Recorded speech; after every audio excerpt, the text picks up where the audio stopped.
الحمدللہ رب العالمین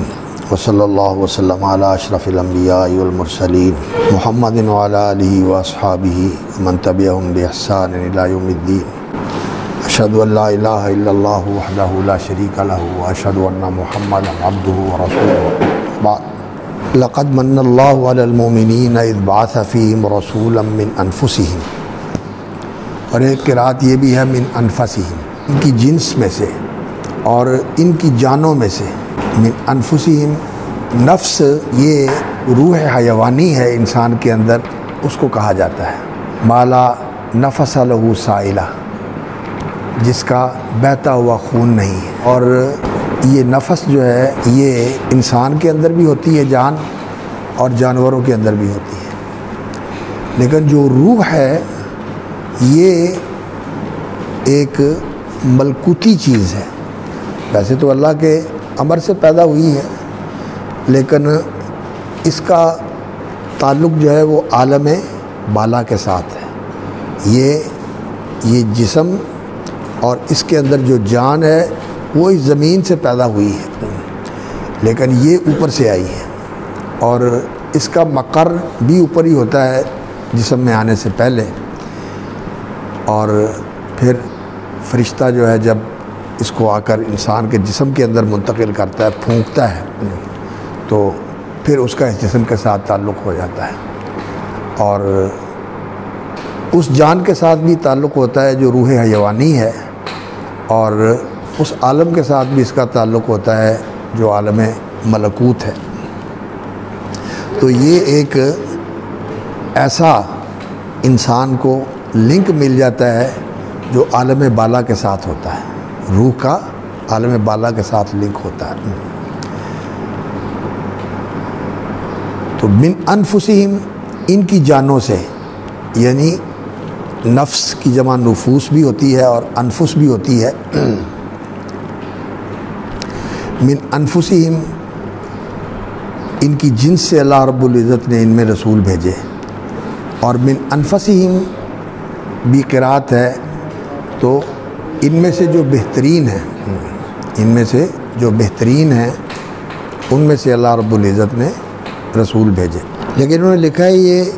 قرئ فی الشواذ، یہ سبھی قرأت نہیں ہے، یہ قرئ فی الشواذ من انفسہم، یعنی من اشرفہم، یہ سبھی قرأت میں سے نہیں ہے، اور اشرف میں سے بھی نہیں ہے، لیکن شواذ میں سے ہے۔ تو من انفسہم بہترین میں سے، لیکن اس کی تائید جو ہے وہ اس بات سے ہوتی ہے، وہ جو دوسری حدیث ہے کہ رسول اکرم صلی اللہ علیہ وسلم نے فرمایا کہ اللہ رب العزت نے مخلوق کو پیدا کیا، پھر ان میں سے اللہ رب العزت نے عرب کو منتخب کیا، عرب میں سے قریش کو منتخب کیا، قریش میں سے بنی کنانہ کو منتخب کیا، یا بنی کنانہ میں سے قریش کو منتخب کیا، پھر ان میں سے بنی ہاشم کو منتخب کیا، اور پھر مجھے بنی ہاشم میں سے منتخب کیا۔ یہ حدیث ہے نا رسول اکرم صلی اللہ علیہ وسلم کی۔ اور اسی طرح اللہ رب العزت نے مخلوق کو پیدا کیا، پھر اللہ نے ان کو دو حصے کر دیے، ان میں سے جو پہلا تھا اس میں سے مجھے کیا، تو میں ان سب میں بہتر سے بہتر ہوں۔ تو وہ حدیثیں جو ہے نا وہ اس کی تائید کرتی ہیں، من انفسہم۔ تو رسول اکرم صلی اللہ علیہ وسلم خاندان کے اعتبار سے بھی بہترین تھے، اور انسانوں میں سے تھے، اور انسان جو ہے یہ بڑی فضیلت اور کرامت والی مخلوق ہے، اور اللہ رب العزت نے اس کی حکمت یہ بیان فرمائی ہے کہ انسانوں کی ہدایت کے لیے جو اللہ رب العزت نے رسول بھیجا ہے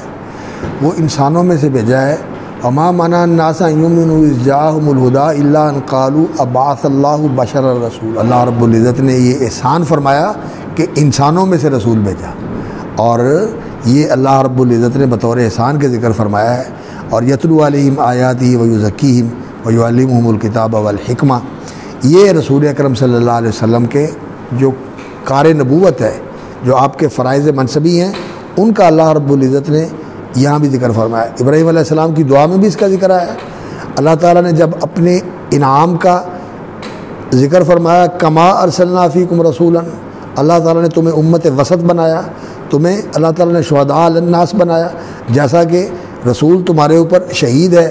پھر اللہ نے فرمایا کما ارسلنا فیکم رسولا منکم یتلو علیکم آیاتنا ویزکیکم ویعلمکم الکتاب والحکمہ، بطور احسان کے اللہ تعالیٰ نے مخاطب کر کے اس امت کو یہ کہا کہ اللہ تعالیٰ نے تم پر یہ احسان فرمایا، جیسے یہ نعمتیں تمہیں عطا فرمائی اسی طرح اللہ رب العزت نے یہ نعمت بھی تم پر فرمائی اور یہ احسان بھی تم پر فرمایا۔ فاذکرونی اذکرکم واشکروا لی ولا تکفرون، تو مجھے یاد رکھو میں تمہیں یاد رکھوں گا، واشکروا لی میرا شکر کرو، واشکروا لی ولا تکفرون اور میری ناشکری نہ کرو۔ تو اللہ کی نعمت کی قدر کرنی چاہیے اور اللہ رب العزت کو یاد رکھنا چاہیے کہ اس کے ہمارے اوپر کتنے احسانات ہیں۔ تو یہاں پھر اسی چیز کا اعادہ فرمایا ہے، لیکن یہاں غائب کے صیغے کے ساتھ لقد من اللہ علی المؤمنین اذ بعث فیہم رسولا منہم من انفسہم یتلو علیہم آیاتہ ویزکیہم ویعلمہم الکتاب والحکمہ وان کانوا من قبل لفی ضلال مبین۔ اور سورۃ الجمعہ کے اندر بھی اللہ رب العزت نے فرمایا، لیکن جو وہاں کا سیاق ہے سورۃ الجمعہ کا، بعث فی الامیین رسولا منہم یتلو علیہم آیاتہ ویزکیہم ویعلمہم الکتاب والحکمہ وان کانوا من قبل لفی ضلال مبین وآخرین منہم لما یلحقوا بہم۔ عرب بھی اس میں آتے ہیں، جو ابھی نہیں آئے ان میں بھی اللہ کے رسول کو بھیجا ہوا ہے، اللہ کے رسول ان کے لیے بھی مبعوث ہے، وآخرین منہم لما یلحقوا بہم وہو العزیز الحکیم۔ اور رسول اکرم صلی اللہ علیہ وسلم امیین کے اندر تو اس طرح مبعوث ہوئے تھے کہ وہ آپ صلی اللہ علیہ وسلم کے پہلے مخاطب تھے اور آپ کی رسالت کے وہ پہلے مخاطب بھی تھے اور اس رسالت کو آگے پہنچانے کے لیے رسول اکرم صلی اللہ علیہ وسلم کے ساتھ معاون اور مددگار بھی تھے۔ رسول اکرم صلی اللہ علیہ وسلم کے بعثت کی کہ اللہ تعالیٰ نے ان کو امیین کے لیے بھیجا اور امیین نے آپ صلی اللہ علیہ وسلم کے ساتھ تعاون کیا اور آپ کے دست و بازو بنے، آپ کے ساتھی بنے اور اس نبوت کے مشن کو دوسرے لوگوں تک پہنچانے کے لیے آپ کے ساتھ شامل ہوئے، آپ سے قبول کر کے اس پر عمل کیا اور آپ کے ساتھ شامل ہو کر جہاد کیا، آپ کے مدعی بنے، مبلغ بنے، رسول بنے اور اس کے لیے آپ صلی اللہ علیہ وسلم کے مددگار بنے۔ وآخرین منہم لما یلحقوا بہم، اور آئندہ جتنے بھی آنے والے ہیں وہ آخرین منہم کے ساتھ اللہ نے ان کو شامل کر لیا، تو ان کے لیے کہ بھی اللہ کے رسول صلی اللہ علیہ وسلم مبعوث ہوئے ہیں۔ وآخرین منہم لما یلحقوا بہم وہو العزیز الحکیم، یہ اللہ رب العزت کی عزیز الحکیم جو اللہ کی صفت ہے نا، یہ اللہ کے اسماء حسنہ ہے، یہ اس کا مظہر ہے۔ وآخرین منہم لما یلحقوا بہم وہو العزیز الحکیم،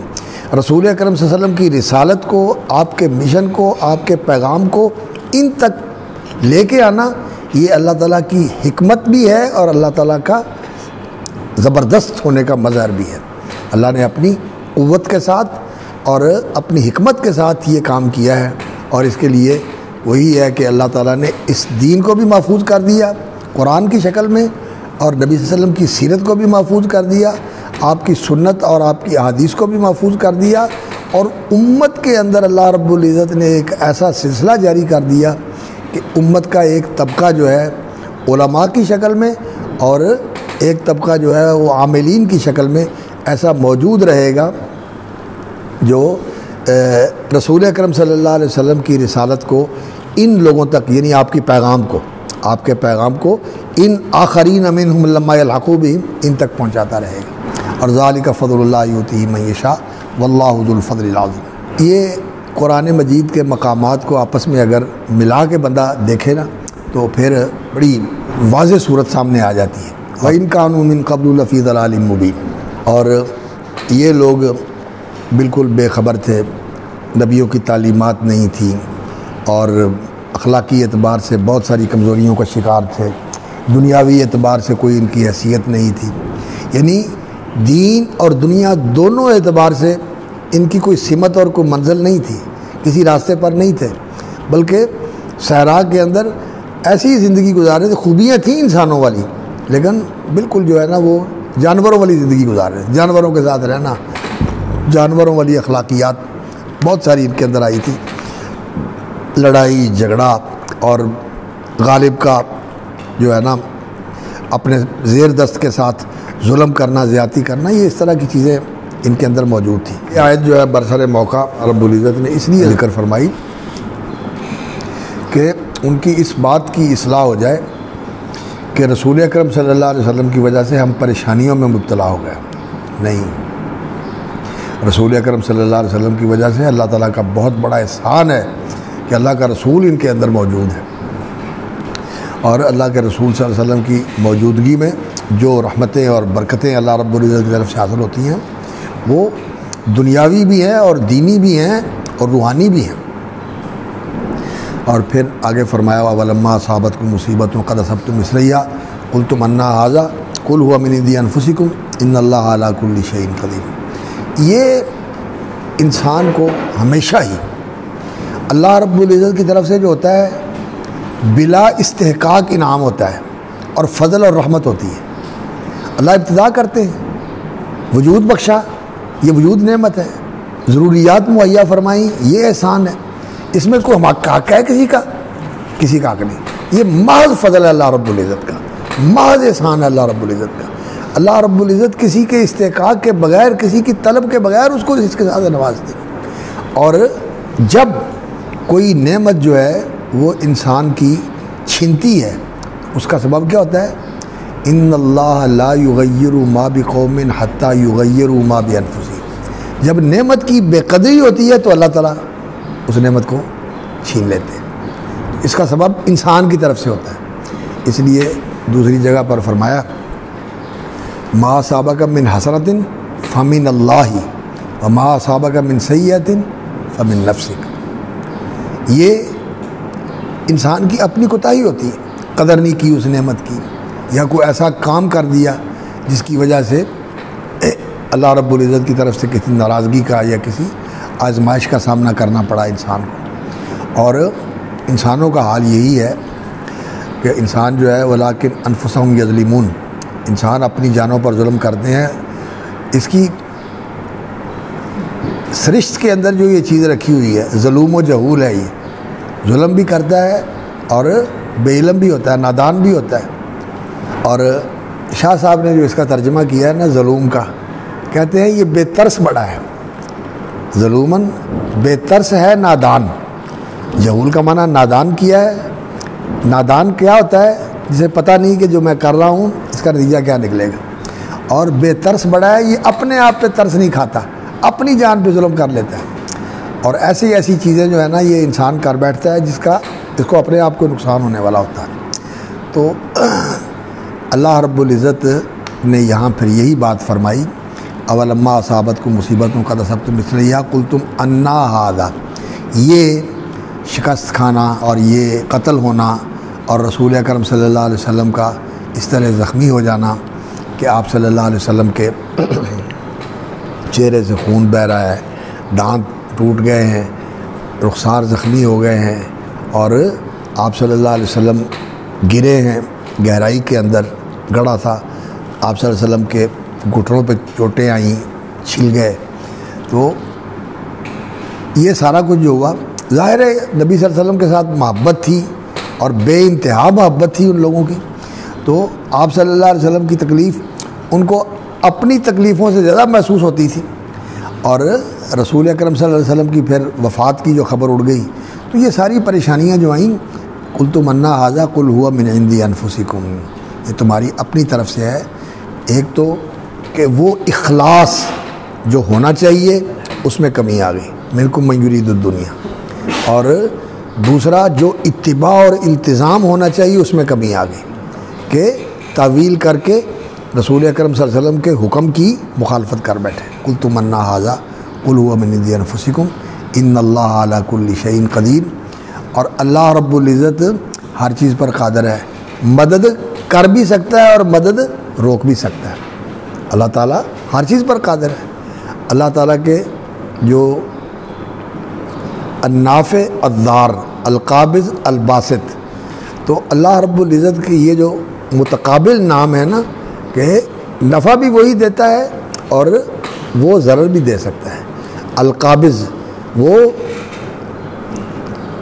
تنگی دینے والا بھی ہے اور الباسط کشادگی دینے والا بھی ہے۔ تو اللہ رب العزت جو ہے ان اللہ علی کل شیء قدیر، ہر چیز پر قادر ہے۔ یہ تو نہیں کہ وہ صرف ایسے ہی کر سکتا ہے، ایسے نہیں کر سکتا، لیکن اگر کبھی کوئی انسان کو محرومی ہوتی ہے تو اس کا سبب انسان کی طرف سے ہوتا ہے، جیسا کہ سورۃ الشورى میں بھی فرمایا، سورۃ النحل میں بھی فرمایا وَلَوْ يُؤَاخِذُ اللَّهُ النَّاسَ بِظُلْمِهِمْ وَلَٰكِنْ يُؤَخِّرُهُمْ إِلَىٰ أَجَلٍ مُّسَمًّى، سورہ فاطر میں. وَلَوْ يُؤَاخِذُ اللَّهُ النَّاسَ بِظُلْمِهِمْ وَلَوْ يُؤَاخِذُ اللَّهُ النَّاسَ بِمَا كَسَبُوا اور مَا أَصَابَكُم مِّن مُّصِيبَةٍ فَبِمَا كَسَبَتْ أَيْدِيكُمْ وَيَعْفُو عَن كَثِيرٍ. تو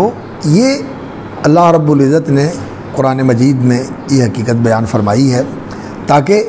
انسان جو ہے جب کوئی اس طرح کا مسئلہ ہو تو کیا کرے، اپنا محاسبہ کر کے اپنی ذات کی کمزوریوں کو دیکھے اور ان کی اصلاح کرنے کی کوشش کرے، توبہ کرے، استغفار کرے، اللہ تعالیٰ کی طرف رجوع ہو، پھر صدق دل کے ساتھ اور اللہ سے مانگے، اللہ رب العزت پھر معاف بھی کر دیتے ہیں اور پہلے سے زیادہ بہتر بھی عطا فرما دیتے ہیں.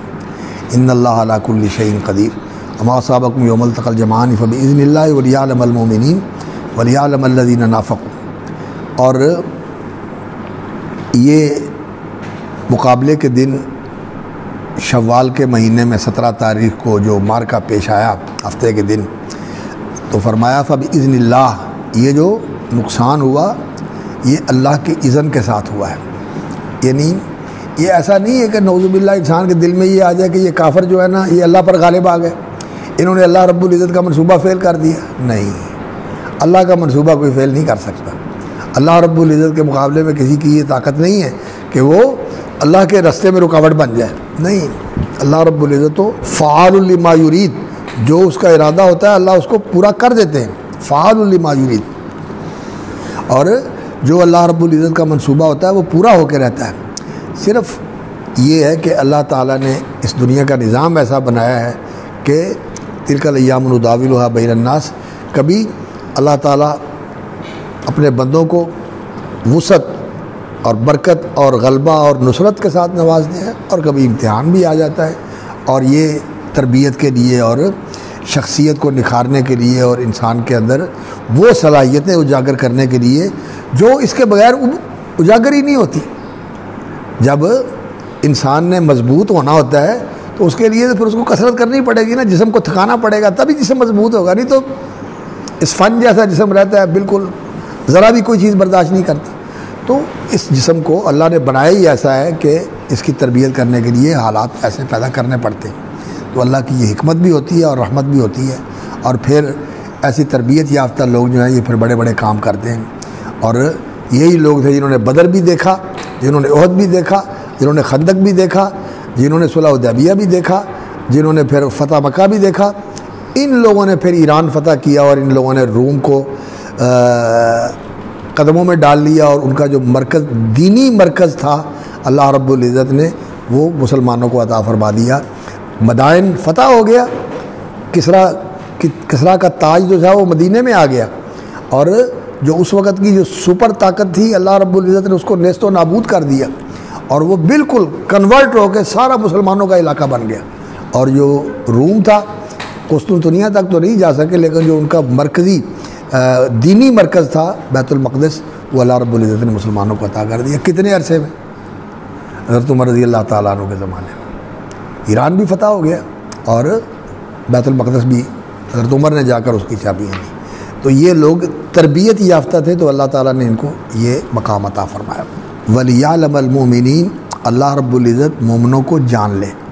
ایک اللہ رب العزت کا علم ہوتا ہے جو کسی چیز کے وقوع اور ظہور سے پہلے اس کے ساتھ متعلق ہوتا ہے، وہ غیبی علم ہے. اور ایک علم اس وقت اللہ کا متعلق ہوتا ہے جب وہ چیز ظہور پذیر ہوتی ہے، شہود میں آ جاتی ہے. تو یہ جو ظہوری اور شہودی علم ہے، اس کے اوپر اللہ رب العزت جزا دیتے ہیں. اللہ تعالیٰ اس علم کے ساتھ اہل ایمان کو جاننا چاہتے ہیں،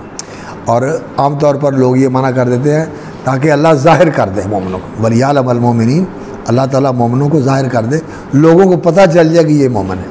پتہ چل جائے یہ مومن ہے. وَلِيَعْلَمَ الَّذِينَ نَافَقُوا،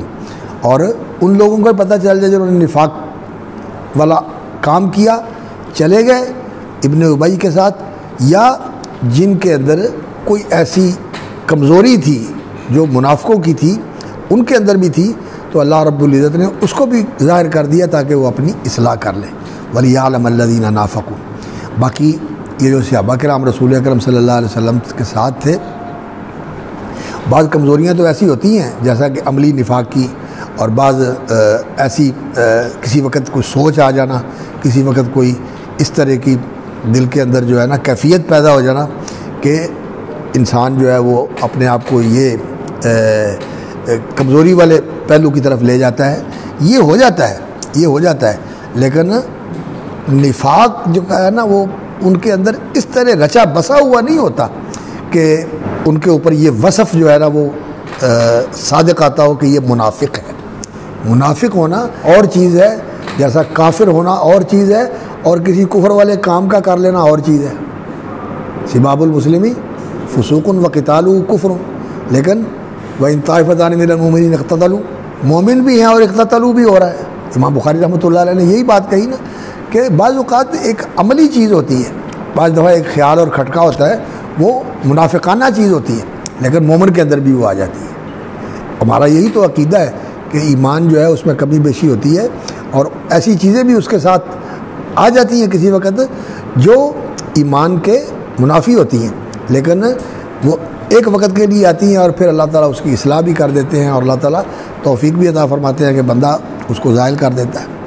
وَلِيَعْلَمَ الَّذِينَ نَافَقُوا وَقِيلَ لَهُمْ تَعَالَوْا قَاتِلُوا فِي سَبِيلِ اللَّهِ، اس سے تو یہی معلوم ہوتا ہے کہ یہ ان لوگوں کے متعلق ہے جو چلے گئے تھے،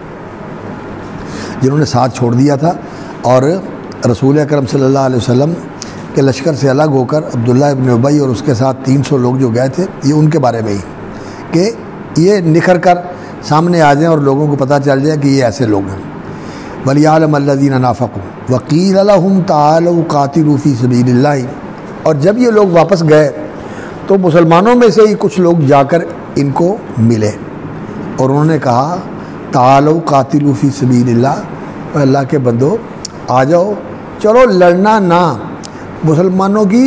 جماعت کو ہی بڑھا دو، مضبوط ہی کر دو، مسلمانوں کی کثرت میں اضافہ کر دو،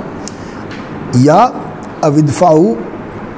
اور دین کے لیے نہیں لڑنا، فی سبیل اللہ لڑنے کا جذبہ نہیں ہے، اودفعوا اپنی عزت، اپنا وطن، اپنی قوم، اس کا ہی دفاع کر لو، اودفعوا دفاع کر لو۔ لیکن یہ بزدل لوگ تھے، یہ بزدل لوگ تھے، اور وہ کیسے حدیث ہے، من مات ولم یغزو ولم یحدث بھی نفسہ مات علی شعبۃ من النفاق، من مات ولم یغزو، غزو کا موقع بھی نہیں ملا، ولم یحدث بھی نفسہ، اور کبھی اس کے دل میں امنگ بھی نہیں ہوئی، یہ جذبہ بھی اس کے دل میں بیدار نہیں ہوا کہ اللہ تعالیٰ موقع دے اور اللہ کے دین کے لیے جو اللہ کے دشمن ہیں، اللہ کے دین کے دشمن ہیں، ان کے ساتھ جو ہے نا دو دو ہاتھ کریں اور اس راستے میں اللہ تعالیٰ میری جان چلی جائے اور میرا خون بہہ جائے، یہ کبھی اس کے دل میں بھی نہیں آیا، تمنا بھی نہیں ہوئی۔ تو مات علی شعبۃ من النفاق، یہ ایک نفاق کی خصلت ہے، یہ ایک نفاق کی خصلت ہے، بزدل ہوتا ہے منافق، اور دین کے لیے قربانی دینے کا اس کے اندر جذبہ نہیں ہوتا،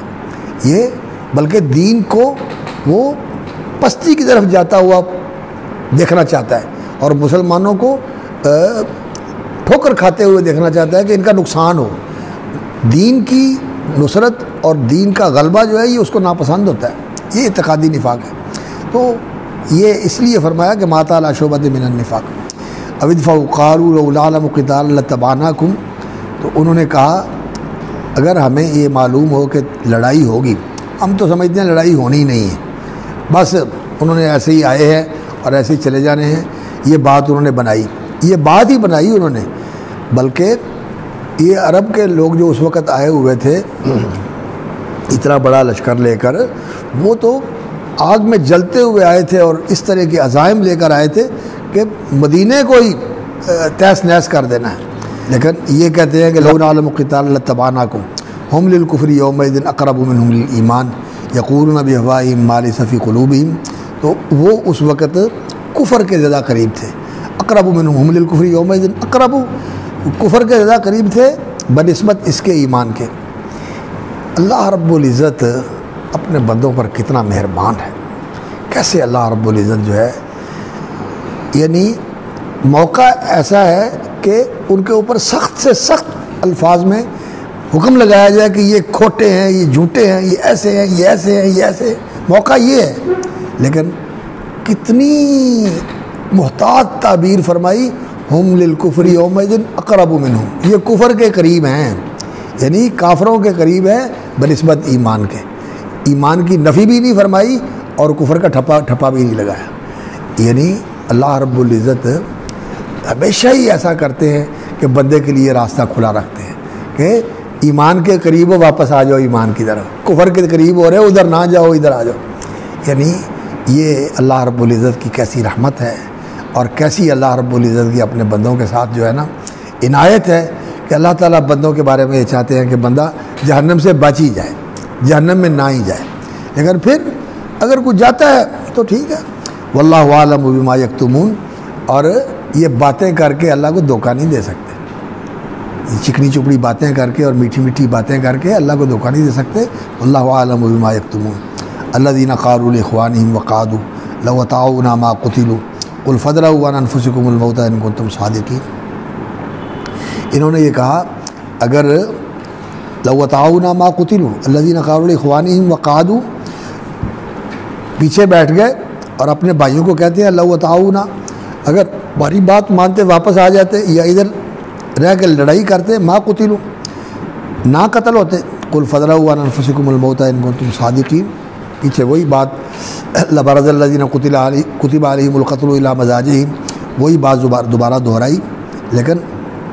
ان کو مخاطب کر کے جنہوں نے اس وقت منافقوں والا کام کیا تھا۔ تو اللہ رب العزت نے فرمایا قل فادرؤوا عن انفسکم الموت ان کنتم صادقین،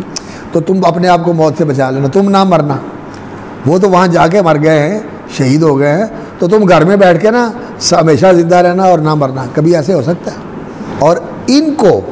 جو اللہ رب العزت نے خطاب کر کے یہ کہا ہے، اصل میں یہ آنے والے زمانوں میں سارے مسلمانوں کو بتایا جا رہا ہے، تاکہ مسلمانوں کے اندر ہر طرح کے لوگ ہوتے ہیں،